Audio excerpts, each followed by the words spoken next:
সম্মানিত দিনী ভাই ও বোন, এশার নামাজের পরে রাতে ঘুমানোর আগে নবীজির শেখানো একটি ছোট্ট দোয়া মাত্র 21 বার যদি পাঠ করিতে পারেন, আপনার কপাল খুলে যাবে, ভাগ্য পরিবর্তন হয়ে যাবে। জীবনের সকল অভাব অনটন, দুঃখ কষ্ট পেরেশানি, বিপদ আপদ বালা মুসিবত সাথে সাথে দূর হয়ে যাবে। আল্লাহ তাআলার পক্ষ থেকে বৃষ্টির মতো গায়েবী রিজিক আসতে থাকবে। টাকা পয়সা ধন সম্পদ কোনো কিছুরই আপনার অভাব হবে না। আল্লাহ তাআলা আপনাকে অঢেল ধন সম্পদ দান করিবেন। সুবহানাল্লাহ। এই আমল এতটাই কার্যকরী, পাওয়ারফুল, শক্তিশালী যে একটি ছোট্ট ঘটনা শুনলে অবাক হয়ে যাবেন, আশ্চর্য হয়ে যাবেন। একবার নবী করিম সাল্লাল্লাহু আলাইহি ওয়াসাল্লামের আদরের কন্যা হযরত ফাতেমা রাদিয়াল্লাহু তাআলা আনহার ঘরের মধ্যে কোনো খাবার ছিল না। ক্ষুধার জ্বালায় তারা সকলেই অতিষ্ঠ হয়ে গিয়েছিল। তাদের ঘরের মধ্যে মাঝে মধ্যেই খাবার থাকতো না। কিতাবের মধ্যে এসেছে কখনো একদিন, কখনো 3 দিন, কখনো 7 দিন, কখনো 15 দিন, কখনো 1 মাস, এমনকি কখনো কখনো 3 মাস পর্যন্তও তাদের ঘরের মধ্যে খাবার থাকতো না। ঠিক এরকমভাবে তাদের ঘরের মধ্যে একদিন কোনো খাবার ছিল না। ক্ষুধার জ্বালায় তারা সকলেই কষ্ট পাচ্ছিল। এমন সময় হযরত আলী রাদিয়াল্লাহু তাআলা আনহু মসজিদে নববীতে চলে গেলেন নামাজ পড়ার জন্য। তিনি নামাজ শেষ করে দেখতে পারলেন মসজিদে নববীর একটি পিলারের সঙ্গে বেশ কয়েকটি ছাগল বাঁধা রয়েছে।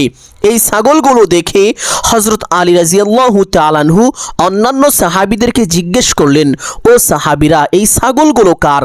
সাহাবীরা বললেন, হে ভাই আলী, এই ছাগলগুলো আপনার শ্বশুর তথা নবী করিম সাল্লাল্লাহু আলাইহি ওয়াসাল্লামের কাছে হাদিয়া এসেছে। হযরত আলী রাদিয়াল্লাহু তাআলা আনহু এই কথা শোনার সাথে সাথে অত্যন্ত খুশি হয়ে গেলেন। তিনি আনন্দের সাথে তারা বাড়ির দিকে রওনা করে দিলেন। বাড়িতে এসে ফাতেমা রাদিয়াল্লাহু তাআলা আনহাকে এই খুশির সংবাদটি দিলেন। ফাতেমা রাদিয়াল্লাহু তাআলা আনহা এই সংবাদ শোনার সাথে সাথে তিনিও অত্যন্ত খুশি হয়ে গেলেন। অতঃপর ফাতেমা রাদিয়াল্লাহু তাআলা আনহা এবং হযরত আলী রাদিয়াল্লাহু তাআলা আনহু তারা দুইজনে পরামর্শ করলেন। পরামর্শক্রমে ফাতেমা রাদিয়াল্লাহু তাআলা আনহা তার বাবার বাড়ি তথা নবী করিম সাল্লাল্লাহু আলাইহি ওয়াসাল্লামের বাড়িতে চলে আসলেন একটি ছাগল নেওয়ার জন্য। ফাতেমা রাদিয়াল্লাহু তাআলা আনহা দরজায় এসে নক করলেন। তখন নবীজি সাল্লাল্লাহু আলাইহি ওয়াসাল্লাম আম্মাজান আয়েশা রাদিয়াল্লাহু তাআলা আনহার সঙ্গে কথাবার্তা বলতেছিলেন বা আলাপ করতেছিলেন। যখন ফাতেমা রাদিয়াল্লাহু তাআলা আনহা দরজায় এসে নক করলেন, সাথে সাথে নবী করিম সাল্লাল্লাহু আলাইহি ওয়াসাল্লাম দাঁড়িয়ে গেলেন এবং তিনি কাঁপতে শুরু করলেন। এত বেশি কাঁপতে লাগলেন যে তার গায়ে থেকে চাদর মোবারক নিচে পড়ে গেল। আম্মাজান আয়েশা রাদিয়াল্লাহু তাআলা আনহা দেখে ভয় পেয়ে গেলেন। নবী করিম সাল্লাল্লাহু আলাইহি ওয়াসাল্লাম বললেন, ও আয়েশা, আমার মনে হচ্ছে ফাতেমা এসেছে। ফাতেমা হয়তো কোনো বিপদের মধ্যে পড়ে গিয়েছে, কারণ ফাতেমা তো এমন সময় এর আগে কখনো আসেনি, আজকে হঠাৎ করে এমন সময় কেন এসেছে? ও আয়েশা, তুমি দরজাটি খুলে দাও। আম্মাজান আয়েশা রাদিয়াল্লাহু তাআলা আনহা তিনি দরজাটি খুলে দিলেন। দরজাটি খোলার সঙ্গে সঙ্গে দেখতে পারলেন নবীজি সাল্লাল্লাহু আলাইহি ওয়াসাল্লামের আদরের কন্যা হযরত ফাতেমা রাদিয়াল্লাহু তাআলা আনহা দরজার সামনে দাঁড়িয়ে আছেন। আম্মাজান আয়েশা রাদিয়াল্লাহু তাআলা আনহা ফাতেমা রাদিয়াল্লাহু তাআলা আনহাকে ঘরের মধ্যে আসার অনুমতি দিলেন। অতঃপর ফাতেমা রাদিয়াল্লাহু তাআলা আনহা ঘরের মধ্যে আসলেন। আসার পরে নবী করিম সাল্লাল্লাহু আলাইহি ওয়াসাল্লামের নিকট তার এই অভাবের কথা, দুরবস্থার কথা তুলে ধরলেন। নবীজি সাল্লাল্লাহু আলাইহি ওয়াসাল্লাম ফাতেমা রাদিয়াল্লাহু তাআলা আনহাকে বললেন, ও ফাতেমা, আমার কাছে বেশ কিছু ছাগল হাদিয়া এসেছে। আমি চাইলে তোমাকে এখান থেকে একটি ছাগল দিয়ে দিতে পারি, যা অল্প কয়েকদিন খেলেই শেষ হয়ে যাবে। তারপরে তোমরা কি খাইবা? ও ফাতেমা, এই ছাগলের পরিবর্তে তোমার জন্য আরেকটি অপশন আছে। তা হলো, এই ছাগলের পরিবর্তে তোমাকে একটি দোয়া শিখিয়ে দিতে পারি, যেই দোয়া পাঠ করিলে আল্লাহ তাআলা তোমাকে গায়েবী রিজিক দান করবে। জীবনে কোনোদিন তোমাদের রিজিকের অভাব হবে না। যখনই রিজিকের প্রয়োজন হবে, সাথে সাথে আল্লাহ তাআলা তোমাদেরকে অঢেল রিজিকের ব্যবস্থা করে দিবেন। সুবহানাল্লাহ। অতঃপর ফাতিমা রাদিয়াল্লাহু তাআলা আনহা চিন্তা করতে লাগলেন। তিনি ভাবতে লাগলেন যে আব্বাজান তো ঠিকই বলেছেন, আজকে যদি একটি ছাগল নিয়ে যাই, এই ছাগলটি অল্প কয়েকদিন খেলেই তো শেষ হয়ে যাবে, তারপরে আমরা কি খাবো, কোথায় খাবার পাবো? তার চেয়ে ভালো যদি এই দোয়াটি শিক্ষা করি, তাহলে এই দোয়া পাঠ করলে তো আল্লাহ তাআলা আমাদেরকে গায়বী রিজিক দান করবেন, কখনো রিজিকের অভাব হবে না। অতএব ফাতিমা রাদিয়াল্লাহু তাআলা আনহা সিদ্ধান্ত নিলেন যে আমি ছাগল নিব না, আমল নিব। অতঃপর নবীজি সাল্লাল্লাহু আলাইহি ওয়াসাল্লাম ফাতিমা রাদিয়াল্লাহু তাআলা আনহাকে এই দোয়াটি শিখিয়ে দিলেন। ফাতিমা রাদিয়াল্লাহু তাআলা আনহা দোয়াটি শিক্ষা করে ছাগলটি রেখে বাড়ির দিকে রওনা করলেন। আর ওই দিকে হযরত আলী রাদিয়াল্লাহু তাআলা আনহু ছুরিতে ধার দিচ্ছেন এবং কলা পাতা বিছাচ্ছেন, এবং হযরত হাসান ও হুসাইন রাদিয়াল্লাহু তাআলা আনহু তারা একটু পরে পরেই জিজ্ঞেস করে, আব্বাজান আম্মাজান কখন আসবে, আমরা কখন আহার করব, আমাদের অনেক ক্ষুধা পেয়েছে। হযরত আলী রাদিয়াল্লাহু তাআলা আনহু তাদেরকে এই কথা বলে বলে সান্ত্বনা দিতে লাগলেন যে আর একটু সময় অপেক্ষা করো, তোমার আম্মাজান চলে আসবে, তখন তোমরা আহার করিও। হযরত আলী রাদিয়াল্লাহু তাআলা আনহুর এই কথা শুনে শুনে তার সন্তানরা সান্ত্বনা পায়। সম্মানিত দিনী ভাই বোন, একটু পরেই হযরত আলী রাদিয়াল্লাহু তাআলা আনহু দেখতে পারলেন যে তার বাড়ির সামনে হযরত ফাতিমা রাদিয়াল্লাহু তাআলা আনহা চলে এসেছেন, তবে ছাগল হাতে নয়, বরং খালি হাতে। এই অবস্থা দেখে, এই দৃশ্য দেখে হযরত আলী রাদিয়াল্লাহু তাআলা আনহুর অন্তরটা ভেঙে চূর্ণ বিচূর্ণ হয়ে গেল। তিনি ভীষণ কষ্ট পেলেন। তিনি নিজে কষ্ট পাওয়ার পরেও হযরত ফাতিমা রাদিয়াল্লাহু তাআলা আনহাকে এই কথা বলে সান্ত্বনা দিচ্ছিলেন, ও ফাতিমা, আমি বুঝতে পেরেছি তুমি যাওয়ার পূর্বেই হয়তো ছাগলগুলো বিতরণ করা হয়ে গিয়েছে। ও ফাতিমা, তুমি কষ্ট পেও না। হযরত ফাতিমা রাদিয়াল্লাহু তাআলা আনহা তখন বললেন, ও আলী, আমি যাওয়ার পূর্বে কোনো ছাগল বিতরণ করা হয়নি, কিন্তু আমি যখন আব্বাজানের কাছে বা নবীজি সাল্লাল্লাহু আলাইহি ওয়াসাল্লামের কাছে আমাদের এই দুরবস্থার কথা, আমাদের এই অভাব অনটনের কথা তুলে ধরলাম, তখন নবীজি সাল্লাল্লাহু আলাইহি ওয়াসাল্লাম বললেন, ও ফাতিমা, আমার কাছে বেশ কিছু ছাগল হাদিয়া এসেছে, আমি চাইলেই এখান থেকে তোমাকে একটি ছাগল দিয়ে দিতে পারি, যা অল্প কয়েকদিন খেলেই শেষ হয়ে যাবে, তারপরে তোমরা কি খাইবা? ও ফাতিমা, এই ছাগলের পরিবর্তে আমি তোমাকে এমন একটি দোয়া শিখিয়ে দিতে পারি, যেই দোয়া পাঠ করলে আল্লাহ তাআলা তোমাদেরকে অঢেল গায়বী রিজিক দান করিবেন, জীবনে কখনো তোমাদের রিজিকের অভাব হবে না। এই জন্য আমি চিন্তা ভাবনা করে ছাগলটি রেখে দোয়াটি শিক্ষা করে চলে এসেছি। এই কথা শোনার সাথে সাথে হযরত আলী রাদিয়াল্লাহু তাআলা আনহু অত্যন্ত খুশি হয়ে গেলেন। তিনি বললেন, এজন্যই তো আল্লাহ তাআলা তোমাকে জান্নাতের সর্দারিনী হিসেবে কবুল করেছেন, তুমি অত্যন্ত বুদ্ধিমতী একটি মেয়ে। অতঃপর ফাতিমা রাদিয়াল্লাহু তাআলা আনহা এবং হযরত আলী রাদিয়াল্লাহু তাআলা আনহু নবীজি সাল্লাল্লাহু আলাইহি ওয়াসাল্লামের কথা মতন এই আমলটি করলেন। আমলটি করার সাথে সাথে আল্লাহ তাআলা তাদেরকে এত পরিমাণ গায়বী রিজিক দান করিলেন, যা তারা খেয়ে শেষ করতে পারল না। সুবহানাল্লাহ। যাদের ঘরে সবসময় অভাব অনটন লেগেই থাকতো, দুঃখ কষ্ট লেগেই থাকতো, এই আমল করার পর থেকে আর কোনোদিন আল্লাহ তাআলা তাদের ঘরের মধ্যে অভাব দেননি। সম্মানিত দিনী ভাই ও বোন আমার, আপনিও যদি এশার নামাজের পরে রাতে ঘুমানোর আগে একটু কষ্ট করে নবীজির শিখানো এই ছোট্ট দোয়াটি মাত্র 21 বার পাঠ করিতে পারেন, আল্লাহ তাআলা আপনার ঘরের মধ্যে কখনো অভাব দিবেন না। চতুর্দিক থেকে টাকা পয়সা ধন সম্পদ অঝড় ধারায় বৃষ্টির মতো দান করিবেন। আপনি অবাক হয়ে যাবেন, আশ্চর্য হয়ে যাবেন। আল্লাহ তাআলা আপনাকে এমন এমন জায়গা থেকে রিজিক দান করিবেন, যা আপনি কখনো কল্পনাও করতে পারেননি। সুবহানাল্লাহ। সম্মানিত দিনী ভাই ও বোন আমার, অনেকেই তো আছেন অভাবগ্রস্ত, অনেকে ঋণগ্রস্ত, লক্ষ লক্ষ কোটি কোটি টাকা ঋণ করে ফেলেছেন, অনেক চেষ্টা করেছেন ঋণ পরিশোধ করার জন্য, কিন্তু কোনোভাবে ঋণ পরিশোধ হচ্ছে না। আমি বলবো এশার নামাজের পরে একটু কষ্ট করে হলেও নবীজির শেখানো ছোট্ট দোয়াটি মাত্র 21 বার পাঠ করুন। আপনার ঋণের পরিমাণ যদি পাহাড় সমান হয়ে থাকে, তবুও মহান আল্লাহ তাআলা কুদরতিভাবে অতি দ্রুত আপনার সমস্ত ঋণ পরিশোধ করে দিবেন, সকল অভাব অনটন দূর করে দিবেন। অনেকেই আছেন যেই দিকে যান শুধু ব্যর্থ হয়ে যান, ব্যবসা বাণিজ্য করেন, কামাই রুজি করেন, কিন্তু উন্নতি হয় না, দিন দিন ক্ষতির মধ্যে পড়ে যাচ্ছেন। আমি বলবো এই ছোট্ট আমলটি করুন। আল্লাহ তাআলা এই দুনিয়ার প্রত্যেকটি জায়গায় দুনিয়ায় প্রত্যেকটি কাজে আপনাকে পূর্ণ সফলতা ও উন্নতি দান করিবেন। সকল প্রকার ব্যর্থতা ও অবনতি থেকে আল্লাহ তাআলা স্বয়ং নিজ কুদরতি হাতে আপনাকে হেফাজত করবেন। সুবহানাল্লাহ। অনেকেই চাকরি খুঁজছেন, চাকরির ব্যবস্থা হচ্ছে না। আমি বলবো এই ছোট্ট আমলটি করুন, আল্লাহ তাআলা অতি দ্রুত ভালো উন্নত মানের চাকরির ব্যবস্থা করে দিবেন। অনেকে বিদেশ যেতে চান কিন্তু ভালো ভিসা পান না। আমি বলবো এই ছোট্ট আমলটি করুন, আল্লাহ তাআলা অতি দ্রুত ভালো উন্নত মানের ভিসার ব্যবস্থা করে দিবেন, যেটা আপনার জন্য অত্যন্ত উপকারী হবে। সুবহানাল্লাহ।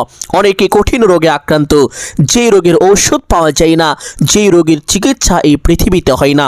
আমি বলবো এই আমলটি করুন। এমন কঠিন রোগেও যদি আপনি আক্রান্ত হয়ে থাকেন, মহান আল্লাহ তাআলা অতি দ্রুত আপনার সমস্ত রোগ ভালো করে আপনাকে পরিপূর্ণ শিফায়ে আজিলা কামিলা নসিব করে দিবেন।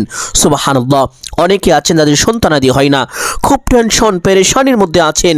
অনেক ডাক্তার কবিরাজ দেখিয়েছেন, বিভিন্ন ওষুধ খেয়েছেন, অনেক আমল ওজিফা করেছেন, অনেক দোয়া দুরূদ পাঠ করেছেন, কিন্তু কোনো লাভ হচ্ছে না।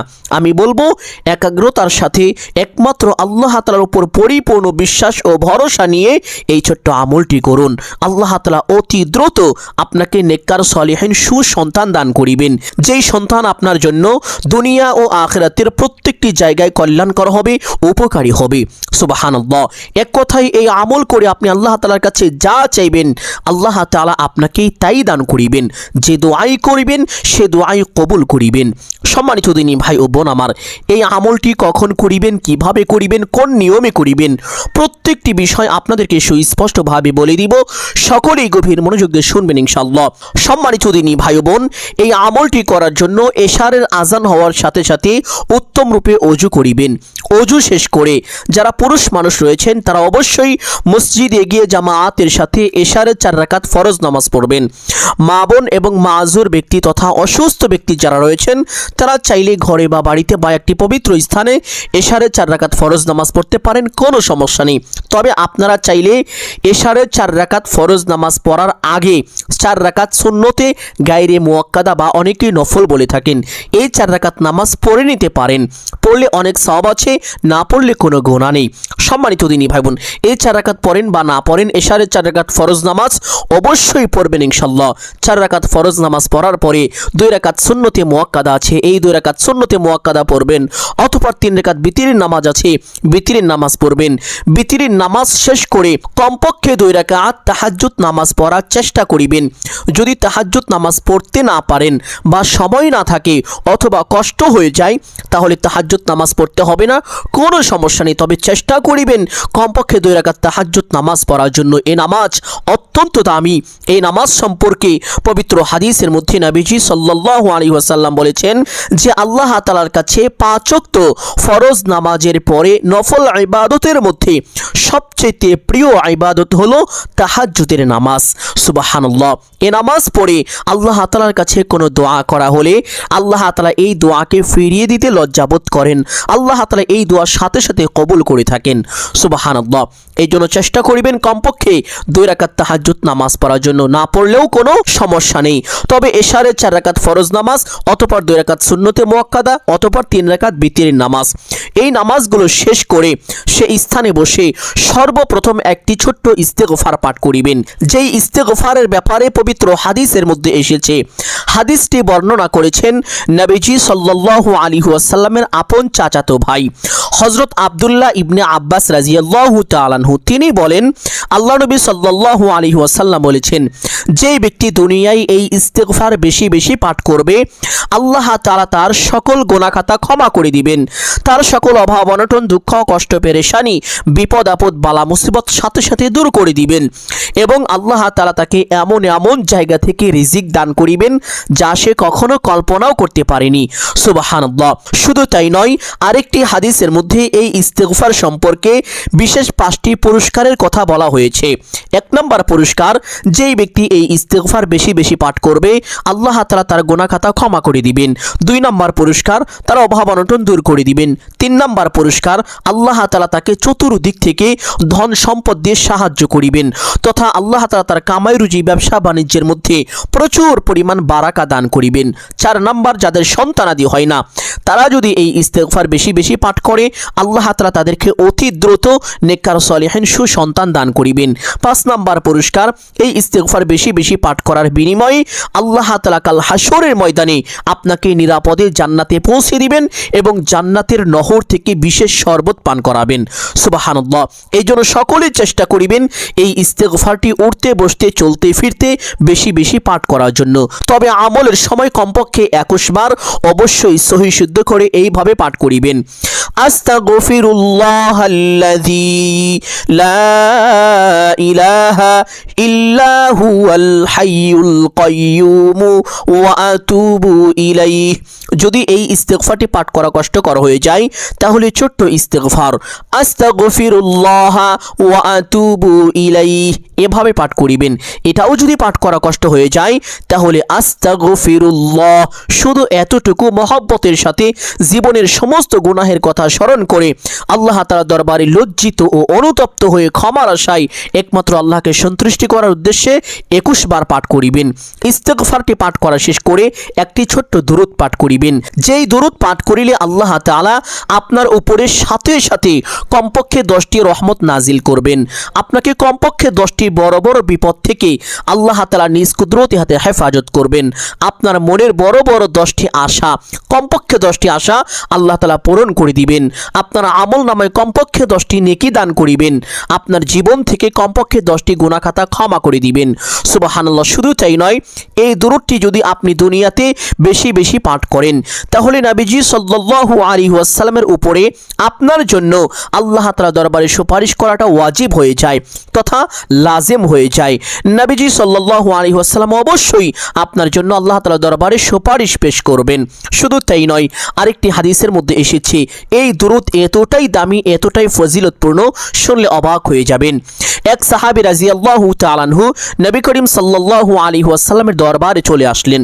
এসে আরজ করলেন, ইয়া রাসূলুল্লাহ সাল্লাল্লাহু আলাইহি ওয়াসাল্লাম, আমি যখন দোয়া করি বা দোয়া করব এই দোয়ার কতটুকু অংশ আপনি নবীজির জন্য নির্ধারণ করব?